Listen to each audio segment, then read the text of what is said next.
3. Literatura de cordel, imagens do sertão, aqui com vocês, Carlos Moisés Espíndola, para a gravação de mais um vídeo aqui, pessoal, de mais um cordel. Hoje, 3 de nove de 2022, nós estamos ao vivo e depois esse cordel será postado de forma individual, de forma separada aqui no canal. Nice Cunha, boa noite para a filha da Nice Cunha, Geise, e o genro Elailson, direto de Lisboa. Um abraço aí para a filha Geise da Nice Cunha e o genro Elailson da Nice Cunha. Um grande abraço para Nice Cunha, para a Valentina Raila Teles. Muito obrigado a todos vocês. Antônio Sena Alencar, João Sem Medo ao Cordel. Eis aqui, caro leitor, um maravilhoso enredo, narrado em regra de 7, por um poeta torpedo. Se você apreciar, o caso que vou contar é a vida de João Sem Medo. João Sem Medo residia com seu pai de criação, que fora senhor de escravos no tempo da escravidão, filho de uma velha escrava, que com o mesmo morava antes da abolição. Não chegou a ser cativo por causa da abolição, mas no tempo da Lei Áurea não tinha mãe nem irmão, e meio muito atrasado, foi bastante maltratado por seu pai de criação. O senhor de sua mãe, de quem era dependente desde sua tenridade, era muito intransigente, apesar da abolição, conservava a escravidão sobre o pobre descendente. Nesse tempo João estava na fase da adolescência, mas como fora criado no terror da penitência, muito atrasado vivia, era tolo e não sabia buscar a sua independência. Viveu assim muito tempo, depois da libertação, sujeito àquele senhor, como por obrigação, pelo qual era tratado, como pobre desgraçado, com rigor e sujeição. Chegando aos 20 anos, João teve a ocasião de encontrar um companheiro que lhe deu opinião, que deveria procurar o meio de se livrar das garras do seu patrão. Ele então, que já alcançava sua idade de rapaz, sentiu mesmo que aquilo era ridículo demais. Um dia foi tirar lenha, lá mesmo ganhou a brenha e cá não voltou jamais. João não era medroso, pois seu nome é sua sorte. Em muitas ocasiões viu ele a cara da morte, mas sempre se defendia, e quando salvo dizia: eu sou um sujeito forte. Embrenhando-se nas matas, ele viajou sozinho, e durante vários dias não encontrou um caminho sem ver um pé de cristão, pois era uma região escapada de espinho. Com muitos dias saiu, no pátio de uma aldeia, os índios o atacaram, querendo meter-lhe a peia, mas ele se desviou, porque sem ver penetrou nas grades de uma cadeia. Porque havia na taba, colocado quase em frente, um curral de pau a pique, de madeira resistente, destinado ao castigo de qualquer ser inimigo daquela tribo valente. E até o próprio índio que praticasse ação feia, o cacique autorizava que fosse levado à peia, severamente punido, depois ficando detido naquela rude cadeia. E só saía depois que recebesse o castigo, ninguém brincava porque o cacique era um perigo, ali ninguém se saía, e dessa forma fazia com qualquer um inimigo. Mas João Sem Medo, por sorte, dessa vez não apanhou, pois achando a porta aberta, por felicidade entrou. Ele saltou lá no centro, fechando a porta por dentro, bem depressa travacou. Os índios, muito espantados pelos gestos de João, deram parte ao cacique logo nessa ocasião, para que ele o julgasse e sobre o caso tomasse sua deliberação. O cacique foi depressa olhar o recém-chegado e determinar a pena conforme fosse julgado, pois conforme o inimigo ficaria de castigo ou então sacrificado. Porém João apresentou boa forma de defesa, falou a língua da tribo, explicando com clareza que havia se perdido depois que tinha fugido, escapando numa presa. O cacique, admirado dele saber conversar nas línguas de sua tribo, e começou a indagar de quem havia fugido e como tinha aprendido naquela língua falar. João Sem Medo se explicou que antes da abolição, quando os franceses vieram para a colonização, conseguiram conquistar índio para trabalhar durante a exploração. Porque tiveram aqueles a boa compreensão de conquistar os indígenas, porque tinha precisão de elementos nativos, fortes, bravos e ativos na marcha de exploração. Assim puderam os franceses conseguir a união de índios de várias tribos até o escravo cristão. Dessa forma se uniram e dos mesmos conseguiram grande colaboração. E depois que os franceses foram expulsos do Brasil, os índios se espalharam, ao todo mais de 1000. Todos eles amansaram e por isso se tornaram um povo bom e gentil. E na casa do Senhor, que sua mãe fora escrava, existia um índio manso que com ele trabalhava e sabia muito bem aquela língua também que sua tribo falava. E com o dito caboclo viveram constantemente, e todo assunto com ele falava perfeitamente, e por aquela razão tinha bastante noção da língua de sua gente. Depois dessa explicação, que o cacique gostou, chamou um dos empregados, e este logo chegou, mandou libertar João, que saindo da prisão, muito contente ficou. Boa noite, Anônimo Brasil, Aguinaldo aqui, meu querido Valdemar Silva, Severina Maria, uma boa noite a todos vocês. Pessoal, deixa o like aqui que ajuda muito aqui a gente do canal. Maria Lu, eu moro no Rio Grande do Norte, um abraço para Rio Grande do Norte.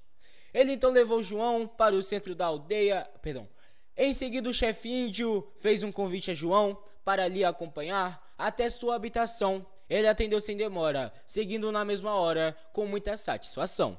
Ele então levou João para o centro da aldeia e com João lá conversou até quase 5h30. Depois da conversação, passaram para um salão onde era servida a ceia. O cacique o convidou a fazer parte da mesa. Ele, já com muita fome, aceitou com gentileza e para a mesa marchou. Porém, quando lá chegou, ficou morto de surpresa, pois não via no jantar nenhuma alimentação que já tivesse notado na casa de um cristão. Tudo parecia incrível, que ele achou impossível servir-se da refeição. Em grosseiros vasilhames, rudemente construídos, mais de 50 caboclos estavam sendo servidos de cobra sapurubu, largaxixa e cururu, uns fritos, outros cozidos. João, para não comer essa comida indecente, queixou-se que se achava com terrível dor de dente. A mão no queixo botou, o cacique acreditou e não quis ser insistente. Depois do jantar os caboclos fizeram reunião, bem no centro da aldeia, em grande conversação. O chefe se levantou e no terreiro ficou palestrando com João. O cacique perguntou se ele tinha intenção de prosseguir a viagem à procura de cristão ou se queria ficar para na taba morar sob sua direção. Respondeu João sem medo que desejava passar para procurar cristão, pois tinha que trabalhar e já estava com pressa, porque tinha uma promessa que precisava pagar. João temeu que o cacique não o deixasse sair e para ter mais direito foi obrigado a mentir, pois estava sem comer e nesse triste viver não podia resistir. E pregando tal mentira, o cacique acreditou e chamando 2 caboclos, a eles determinou que fossem na mesma hora fazer o seu botar fora e João os acompanhou. Viajaram o dia todo só por dentro de cerrado e quando foi a tardinha chegaram num descampado. Ali havia um baixio e mais adiante um rio de um lado do outro habitado. Os índios pararam ali e disseram para João: o senhor pode seguir nessa mesma direção, acompanhando o baixio, e quando sair no rio há bastante habitação. Dele João se despediu e prosseguiu a jornada. Mais adiante saiu numa casa de morada, porém não viu movimento, porque naquele momento estava desocupada. João sem medo já estava desesperado de fome e disse: se eu demorar a comer mudo de nome, estando eu do meu jeito, achando o bocado feito, o diabo é que não come. A fome estava tão grande que não lhe veio a lembrança que devia ter mais gente por aquela vizinhança. Antes de lhe vir a morte, falou João: quando a sorte não quer dar, a gente avança. Entrando da casa dentro, foi esbarrar na cozinha, porém a única comida que ali tinha era farinha. Ele foi para o terreiro, onde encontrou um ceveiro e pegou uma galinha. Uma galinha bem gorda, ligeiramente tratou, salgou e pôs no espeto e muito depressa assou. Começou ele a jantar, mas antes de terminar, o habitante chegou. Logo que o dono da casa foi chegando no terreiro, João sem medo saiu, parecendo índio guerreiro, com uma gesticulação, o arco e flecha na mão e falando em estrangeiro. O habitante ficou assombrado com o fato e não procurou história, meteu os peitos no mato, dizendo: Nossa Senhora, se eu não caísse fora, ia morrer como pato. Foi-se ter com o compadre, contou-lhe todo o ocorrido, o qual ficou com o fato bastante surpreendido e tratou de ajuntar o pessoal do lugar para ver o desconhecido. Enquanto isso, João terminou o seu jantar, pegou os trens e botou cada qual em seu lugar, fechou a porta, saiu e no outro rumo seguiu antes do dono chegar. Passou a noite trepado numa galha de enganzeira que havia à margem do rio, bem perto da ribanceira. Ali sofreu pra chuchu, com um grande canguçu rodeando a noite inteira. A árvore era espalhada de um formato mal feito, cujo tronco tortuoso prolongava-se de jeito que, com tão grande desvio, cobria parte do rio, muitos metros sobre o leito. Justamente nesse ponto, João sem medo ficou, trepado sobre uma galha, de nada desconfiou, bem calmo no seu pernoite, mas antes da meia-noite, Dona Pintada chegou. A fera estava faminta e, chegando João, em cima da enganzeira, achou boa ocasião de jogar o bote certo, porque se acha perto de uma boa refeição. João passou toda a noite vigiando esse animal, nem ao menos cochilou no galho do vegetal, e depois que amanheceu, ele reconheceu esse perigo mortal, pois a onça estava embaixo, como quem estabelecida, com um faminto diante de um prato de comida, e ele em cima apertado, conheceu que havia entrado nesse beco sem saída. Olhava em torno de si, só via dificuldade, para baixo o largo rio, de grande escabrosidade, e cobra surucucu, na beirada do canguçu, com toda a sua maldade. Nessa hora João estava quase já fora de si, afinal não tinha jeito de sair fora dali. Fez ele o sinal da cruz, também disse: Meu Jesus, que vim eu fazer aqui? Nessa hora um jacaré pôs a cabeça de fora, bem perto do canguçu, e este na mesma hora, na beiradão se jogou, mas o bicho mergulhou, deixando a onça caipora. Naquela cena João, tal qual um desvairado, pela haste escorregou, num rojão desesperado, pisando na ribanceira, desenvolveu a carreira, pulava que só viado. O Tiago, não conseguindo agarrar o jacaré, ocupou a posição em ligeira marcha ré. João nessa dita hora havia caído fora, sem saber se ia a pé. A onça olhou para cima e não viu mais um sinal, olhou para trás e viu João entrar no matagal. Com a rapidez do jato, meteu os peitos no mato para dar-lhe o bote fatal. João, para se livrar, rasgava o mato fechado, ia atrás do canguçu, como um leão assanhado. Já ia pega não pega, João corria na cega, ia quase estonteado. Do jeito que ele ia, não olhava a direção, derrubava pau e pedra, sem procurar posição. Passava a boca apertada, que até em cobra encebada, passava fina lição. Adiante João pensou: que diabo estou fazendo? Nunca temi cara feia, e por que eu estou correndo? O canguçu foi chegando, abrindo a boca esturrando, malvado, feio e horrendo. Ergueu-se nas duas pernas para saltar em João. João, que tinha uma lança, já ficou de prontidão. Com toda a força que tinha, cravou no nó da farinha, que varou-lhe o coração. A bicha saiu no chão, mas depois se levantou. Em João correu as unhas, que até o couro arregaçou. Ele da luta cansado, porém sendo muito ousado, outra lançada acertou. A fera deu um miado, que o rochedo estremeceu. Foi de duro amolecendo, e amolecendo morreu. Vendo morta aquela bruta, João disse depois da luta: Homem danado sou eu.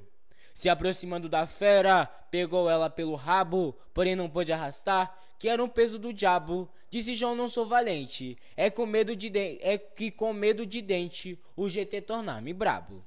Naquela hora um vaqueiro esbarrou perto de João, até ficou descorado, porque viu a bicha no chão.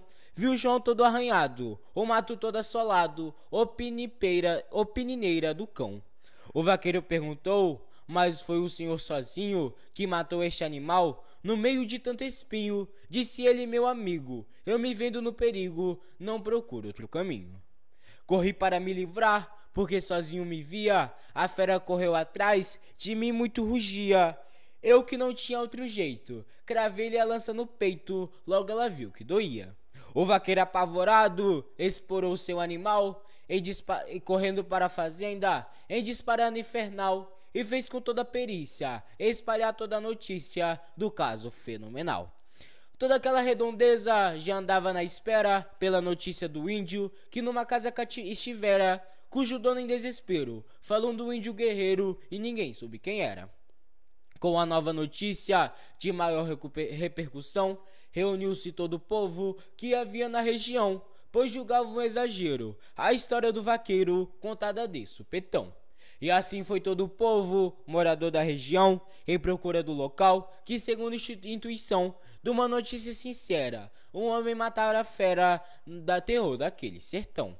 Mais de 50 habitantes se aproximaram de João, em torno dele gritaram, na maior exclamação, pois o uniforme era exato, o homem naquele mato obrara tão grande ação.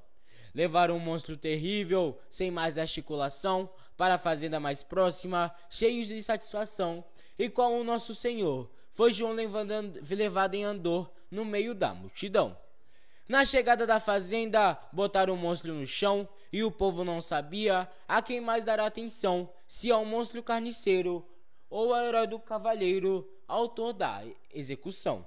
Veio o dono da fazenda no meio da multidão, pegando João sem medo, levou para um salão, dizendo entusiasmado: você vai ser premiado pela bravura e ação. Porque esse canguçu era um monstro temeroso, tendo dado na fazenda um prejuízo horroroso. Eu nunca vi na verdade, até essa minha idade, um homem tão corajoso. Pegou 5.000 cruzeiros, entregou para João, dizendo-lhe eis aqui uma gratificação, pois seu ato de bravura me serviu em uma altura que não há comparação. Antônio Neto, uma boa noite, meu querido. Agora abro um parêntese nesta minha narração para lembrar o leitor que tal gratificação de 5 contos somente em relação ao presente valia quase 1 milhão. Indica isso que João foi muito bem compensado e depois disso ficou um homem conceituado, além do grande presente, com a fama de valente, valoroso e respeitado.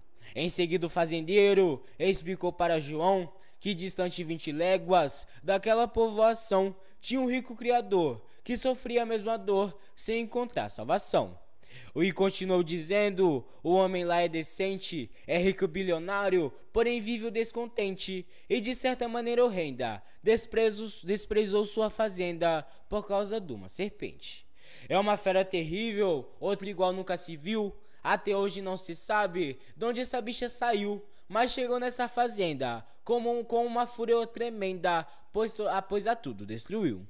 Ela deu um pouco tempo, um prejuízo danado, na fazenda não deixou uma cabeça de gado, e o dono arribou cedo, porque estava com medo de também ser devorado. Caso o senhor queira ir matar essa tal serpente, eu farei já uma carta, apresentando-lhe urgentemente, garantindo que o senhor receberá um valor por demais correspondente. João assim lhe respondeu: amigo, eu devo pensar. Poucos minutos depois, disse a ele a meditar: eu vou deixar o esporte, porque já fiz tanta morte que enjoei de matar. Porém, o senhor querendo, pode fazer a mensagem, mandando dizer a ele que na próxima viagem que eu fizer para cá, posso chegar até lá para dar um fim na visagem. O fazendeiro ficou muito alegre e conformado, dizendo assim para João: lhe dou muito obrigado, e querendo ainda lembrar que a carta eu vou mandar, ficando assim confiado. Disse João com seus botões: já bastou esta aventura, pois com tal canguçu eu me vi da dependura. Pelo terror que passei, posso dizer que pisei na boca da sepultura. Pegou o mesmo caminho pelo qual tinha chegado, dizendo: eu vou procurar um lugar adiantado, onde não haja serpente, e possa viver contente, bem feliz e sossegado. Entretanto o fazendeiro conservava em sua mente a esperança que João ia matar a serpente. Fez expresso um portador na casa do tal senhor, levando essa carta urgente. O fazendeiro na carta contava todo o ocorrido da morte do canguçu e quem o tinha batido, e que o mesmo valente ia matar a serpente, pois havia prometido. O recurso com a carta ficou surpreso à altura, dizendo isso já passa de um ato de bravura. Confio no Salvador, que trará em meu favor essa notável figura. João, com sua atitude de sair numa cidade onde pudesse viver sem ter dificuldade, não parava de andar, na esperança de achar a sua felicidade. Nos 6 dias de viagem, chegou à beira de um rio, num lugar desabitado e de clima muito frio, não podendo atravessar, nem conseguindo encontrar por fora qualquer desvio. Assim pegou um caminho que achava mais seguido, pelo beiradão abaixo, em seu rumo preferido, mas o caminho apagou-se, até que logo acabou-se e ele ficou perdido. Não havendo mais estrada, penetrou na mata fria, e nessa marcha João andou o resto do dia. Passou a noite trepado, lembrando o fato passado, mas de nada maldicia.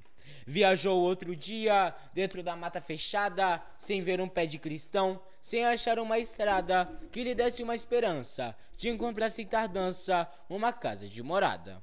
E assim passou 3 dias, dentro de mata horrenda. No 4º dia de marcha, enxergou uma vivenda no alto de um tabuleiro, que quando chegou no terreiro, viu que era uma fazenda. Falou na porta da frente para ver se via alguém, porém logo percebeu que não vivia ninguém. Ficando ali constrangido, ouviu enorme ruído que chegava do além. O tal ruído aumentava de forma muito impressionante no minuto que passou, deixando João ofegante, e para maior tortura, surgiu no pátio a figura do monstro repugnante. O monstro, que tinha o formato de um touro agigantado, com a tromba de elefante e com o pé muito inclinado, alto grosso cabeludo, um chifre central agudo, couro preto acinzentado. Disse João: um monstro desse só pode ser o diabo, mas minha lança é ligeira, mais fina que o cabo, corta chifre e cupim, quebra o dente e culumim e arranca os ossos do rabo. O monstro estirou-se o pé em cima de João sem medo. Ele era um homem médio e o bicho era um rochedo, dava de garra e de dente, vomitava fogo ardente, cada patada era um torpedo. Deu um rugido terrível que a soranistra gemeu, só tinha onça ali perto, nisso desapareceu. João botou o pé na frente, disse monstro renitente, duro com duro é mais eu. E aí lanço comeu, que foi o terrível novelo, de João a fera arrancava maçarocas de cabelo, até que ele se aprumou, do grande monstro arrancou o osso do cotovelo. Boa noite, Maria de Jesus, Tiago Pontes. O monstro já caxingado chegou perto de João, ligeiramente abaixou-se e lhe pegou no dedão. Deu-lhe um tombo tão danado que o pobre descontrolado quase lança o coração. Mas não fez falta na luta e também não deu cavaco. Correu a lança no bicho, bem na cova do sovaco, que o bicho deu um grunhido, pondo fogo denegrido daquele grande buraco. O monstro tirou a asa, pois se achava no perigo. João mandou-lhe outra lançada, bem na roda do umbigo. A fera quase morrendo, para João foi dizendo: não mate o meu amigo. João lhe disse: eu não atendo pedido nem ladainha, de maneira que eu estou, desgraça a mãe da morrinha. Se você me achasse mole, me deixava com um fole, não poupava a vida minha. O monstro foi inspirado, morreu logo de repente, era metade de bicho, porém metade de gente. João até se assustou, dizendo que me informou, não disse que era serpente? Depois dessa fera morta, apareceu um vizinho, que daquela redondeza conhecia direitinho. Foi chamar o fazendeiro, espalhando esse roteiro, houve assombro e burburinho. Veio o dono da fazenda e o povo da redondeza, ao chegar ouviram um monstro no chão com a perna tesa. Ainda morreu muita gente, só em ver essa serpente que era contra a natureza. Os mais velhos do lugar disseram que aquela fera foi um moço que matou a mãe, pôs na tapera, depois ele se sumiu. Foi no tempo que surgiu esse mais do que pantera. Disse o dono da fazenda: seu João, não posso pagar esse grande benefício que acabo de observar. Tome 1 milhão de cruzeiros, um rebanho de carneiros e uma jovem para casar. Eu já estava informado de sua coragem imensa por uma carta que tive e hoje com a presença. Hoje não tenho mais nada, mas se isso lhe agrada, é a sua recompensa. João assim lhe respondeu: patrão, eu não vi ganhar, saí pelo mundo afora, minha sorte aventurar. Encontrei o precipício, mesmo com o sacrifício, devia eu enfrentar. Dê-me qualquer nota, porque quero viajar, me dispus correr o mundo, até que velho ficar. Porém, enquanto sou moço, sinto meu cangate grosso, não desejo me aquietar. O velho pegou um burro e lhe deu bem arreado, deu um pacote de notas, dinheiro sem ser contado. Disse: João, eu desejava, você aqui se casava, vivia bem ao meu lado. Senhor, e quanto ao casamento, João assim lhe respondeu: só casarei algum dia, se for por destino meu, só tomarei uma esposa, se ainda achar uma coisa para fazer medo a eu. A filha do dito homem, morena muito bonita, ouvia toda a conversa e ficou bastante aflita, pois desejava casar, e João ia viajar, aventurar sua dita. Já quase na despedida, começou ela a chorar, pois dizia um moço desse, nunca mais eu vou achar. Moço nobre e corajoso, belo e consciencioso. Perdão, pessoal. É isso mesmo. Ele é mesmo, singular. João lhe disse: minha dona, você muito me merece, gostei de você bastante e o meu coração padece. Porém digo sem segredo, enquanto não tiver medo, casamento me aborrece. Ela disse: espere um pouco, quero lhe dar um presente, nem que não tenha interesse, pois de tudo estou ciente. Este presente no fim, acho que lembras de mim, que no mundo sou vivente. Foi assim atrás da casa, pegou uma cordoniz, pôs dentro de uma caixinha e se jogando feliz, entregou a João sem medo, dizendo: amanhã cedo, como este doce que fiz. Não é brinde de vantagem, mas é uma lembrancinha, lá bem longe na estrada, se vai esta comidinha, lhe dou de bom coração, pois com terna gratidão, verterei pranto sozinha. Despedindo-se João de todo o povo dali, mostrou a estrada ao burro que fora criado ali. Viajou todo esse dia, beirando uma serrania, plantadinhas de pequi. Muito adiante ele viu um vulto lá na estrada, era um negrão que lá vinha, de cancuda apetrechada, clavinote e uma garrucha, que só servia pra bucha, metade de uma almofada. João ali pensou consigo: não vou só neste deserto, porque vejo um semelhante que já vem chegando perto. Mas o negro era bandido, era um sujeito perdido, errava para dar certo. Foi chegando, foi dizendo para João dessa maneira: dá-me o dinheiro, bandido, ou ver a tua caveira. Dizendo assim apalpava, o gatilho apontava para João a cartucheira. Disse João: meu amiguinho, não vou morrer por bobagem, dinheiro levo pouquinho, mas nos dá para a viagem. Está na capa da cela, uma joia muito bela, o senhor terá vantagem. Desceu apressadamente, emparelhou-se com um burro, o preto se descuidou, recebeu tão grande murro, que o queixo desmanchou, o pau da venta achatou, apenas só deu um urro. Ali o negro ficou, de bruços comendo terra, João montou-se no burro, descambou-se morros e serras. João sem medo disse então: na frente de um batalhão, eu vencia toda a guerra. Logo perto de uma guarda, João sem medo deu a fome, pensou-se naquela caixinha, tinha coisas que se come, recordando-se da luta, que nessa caatinga bruta tivera com o lobisomem. Abriu a tampa da caixa, pensando em encontrar almoço, a cordeniz bateu asas, voou com grande alvoroço, João tomou um grande susto, só depois de muito custo, terminou seu sobroso. As carnes de João tremiam, como que sofre uma leita, ele que não tinha medo, tivera daquela feita, disse ele: vou voltar, com a jovem me casar, porque não uso de treita.